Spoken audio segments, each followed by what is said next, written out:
Cutting up a pineapple. It's actually not very difficult to cut up a pineapple. However, it's a little bit intimidating because it's not something that most people do every day. When I'm cutting up a pineapple, I usually put the trash can nearby, and I have some kind of a container to put the chopped up cubes in, and I use a couple of sharp knives, a great big giant one and a smaller one.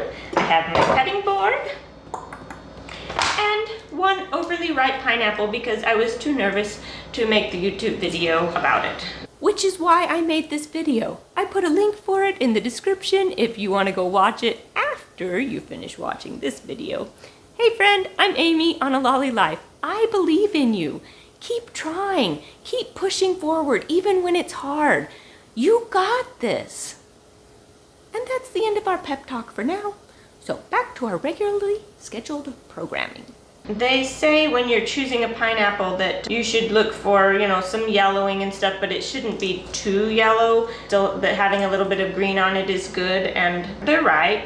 They also, I heard that pineapples don't ripen very much after you pick them. That is obviously a lie because, well, here it is, right here. It ripened, and it might be ripened too much, but we're going with it. You leave about a half an inch to an inch of headroom and you chop off the top. Cha-ching! Flip it around and chop off the bottom in the same way, leaving about a half an inch to an inch of space.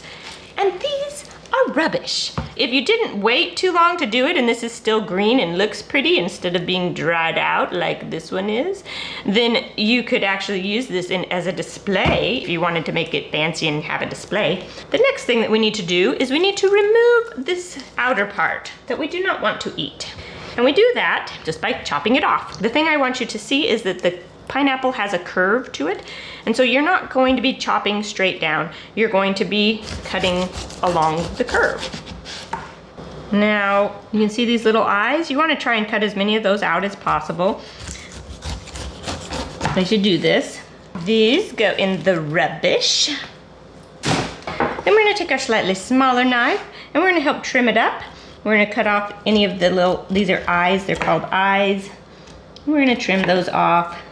You don't actually have to get all of the eye off. It is edible, but it just texture-wise is a little bit nicer if it doesn't have that. And so if you have tiny little bits, it's not gonna hurt anybody. There are fancy ways to cut a pineapple where you chop each one of the little eyes, and that's not what I'm teaching. Because if you wanna learn that, go to culinary school. What I'm teaching is just the basics on how to cut a pineapple with a couple of knives without any fancy extra tools or anything like that. Now, the next thing we need to do is we need to remove this core in the middle because that doesn't have as much flavor and it's kind of like gristle in your meat. It's hard to chew. You can see where the core is right there. You can kind of see that there's like this little circle there. We're going to chop it in half by using the core as the middle of the pineapple, wherever that happens to be. And so we're going to chop the core in half and the pineapple at the same time. Cha-ching!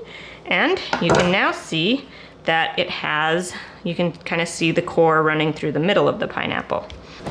And this one has a little bit of a bad spot here because, well, I didn't cut it up right away. You can just chop that out, it's not gonna hurt anything.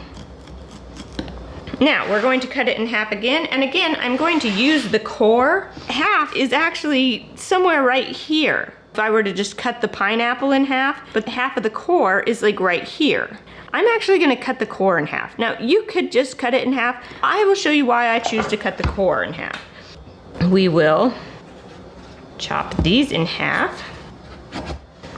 Now, I still have two pieces that are basically the same size, but my core is on the very end of this and on the very end of this. I found that sometimes it's easier to get all of the core if you actually cut it in half one more time before you try cutting the core out.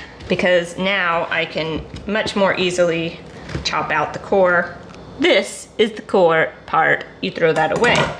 Now this you can cut up however you want. I'm just cutting it up into pieces that I can use to make kebabs and just to eat. My niece got this pineapple core and tried it out for the first time while I was out there visiting. It worked well for her.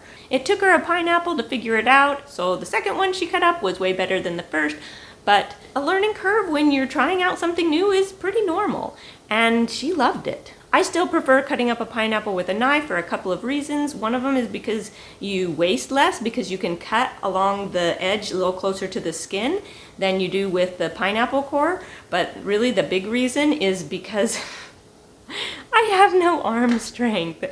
And it takes a little bit of muscle to get through the pineapple. However, I doubt it's something that most people would even notice, but I really don't have very much arm strength. I'm guessing most people will find it pretty easy to use. I wanted to mention it here because it is a good way to cut up a pineapple quickly. There's a link in the description if you want to go look at it for yourself. It's right by the link for the anxiety documentary spoof, if you want to be able to laugh at your anxiety.